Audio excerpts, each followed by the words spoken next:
ताजमहालाच्या भोवती का आहेत 80,000 तुळशीची रोपं? ऐकून बसेल आश्चर्याचा धक्का. ताजमहल हे जगातील 7 आश्चर्यांपैकी एक मानले जाते.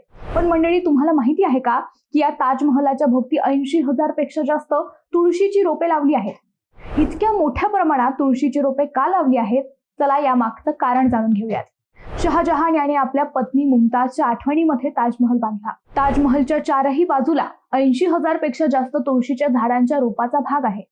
तुळस ही एक औषधी वनस्पती आहे जी पर्यावरण शुद्ध करते.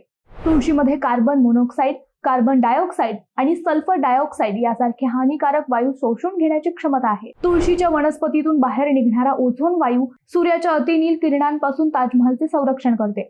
तुळशीच्या झाडांमध्ये युझेनॉल नावाचे एक सेंद्रिय संयुग आहे जे वायू प्रदूषण कमी करण्यास मदत करते. म्हणूनच ताजमहलच्या चारही बाजूला 80,000 तुळशीच्या रोपांचे रोपण केले गेले आहे.